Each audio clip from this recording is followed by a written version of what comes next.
Hola, qué bueno que nos acompañan. En los próximos minutos vamos a meternos de lleno en el siglo XIX dominicano, que como saben es una de las épocas más decisivas de nuestra historia.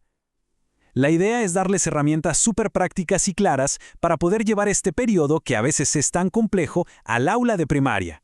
Y hacerlo de una forma que sea rigurosa, claro, pero también fascinante para nuestros estudiantes. Miren, esta es la ruta que vamos a seguir. Primero, vamos a hablar del reto que significa enseñar este siglo. Después, definiremos los pilares del aprendizaje. Luego, nos vamos de cabeza a las estrategias prácticas para el aula.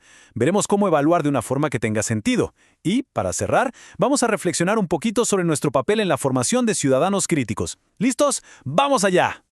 Bien, arrancamos con la primera parte, el reto del siglo XIX. Porque, seamos sinceros, la clave de todo esto es ¿cómo conectar una historia que puede sentirse tan lejana con los chicos y chicas de hoy? Y aquí está la pregunta del millón, ¿verdad? La que seguro nos une a todos como docentes.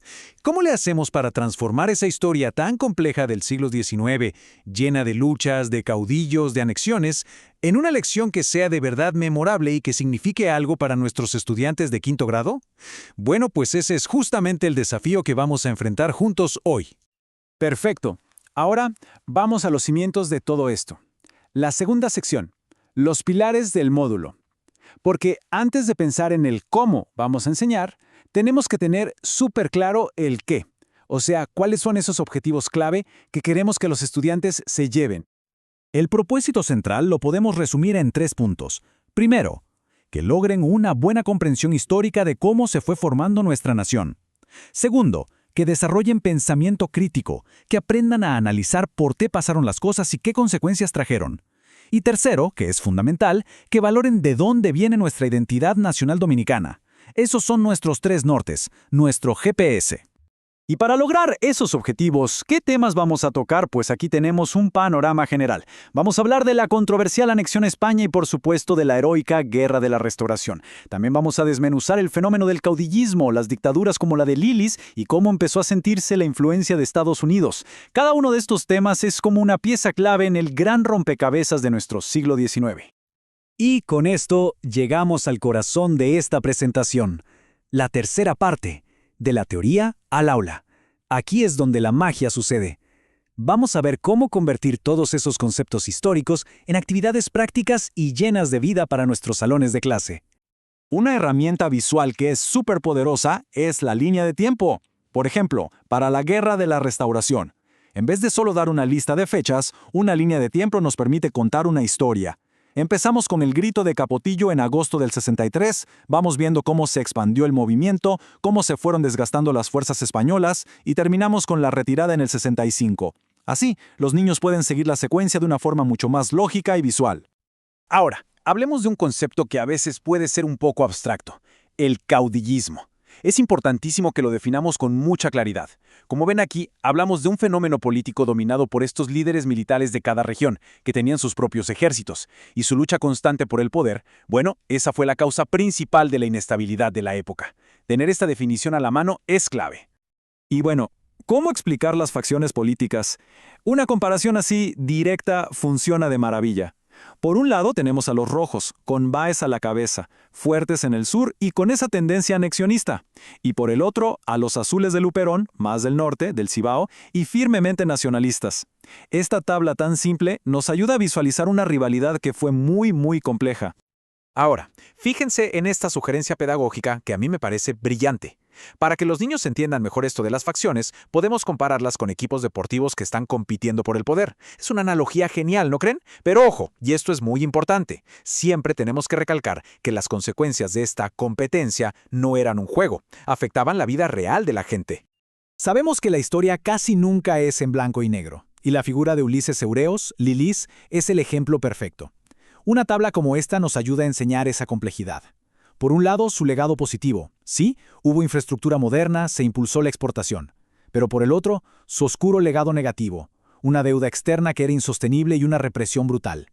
Esto nos ayuda a fomentar el pensamiento crítico y a evitar que vean a los personajes históricos como simples héroes o villanos.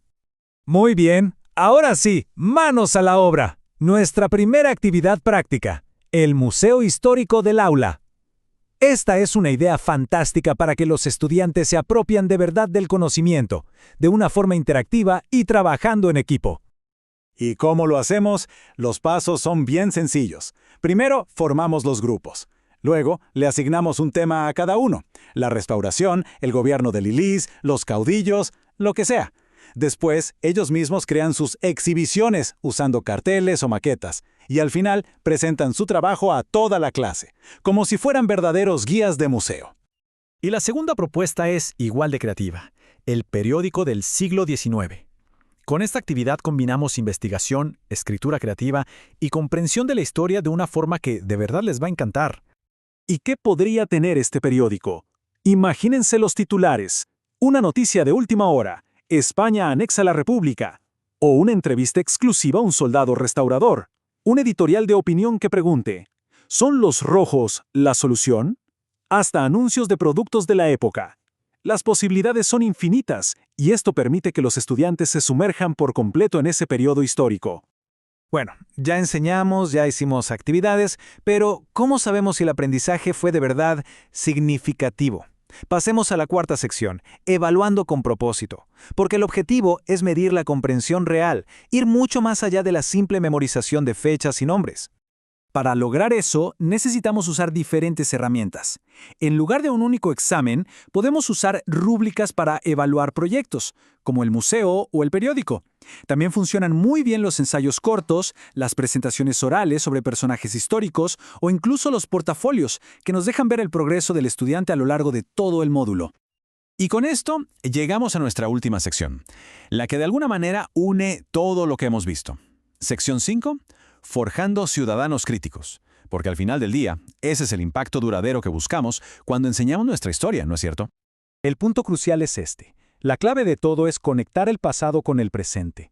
No enseñamos historias solo para que sepan qué pasó hace mucho tiempo. El gran objetivo, el verdadero, es formar ciudadanos que comprendan de dónde vienen, que entiendan las raíces de los problemas de hoy, para que así puedan construir un futuro mejor. Y me gustaría cerrar con una pregunta, para que nos quede resonando. De todo esto que exploramos, de ese siglo XIX tan convulso, tan complejo pero tan fundamental, ¿cuál creen que es la lección más importante para los ciudadanos dominicanos del mañana? El gran trabajo que ustedes hacen en sus aulas cada día ayuda a responder esa pregunta. Muchísimas gracias.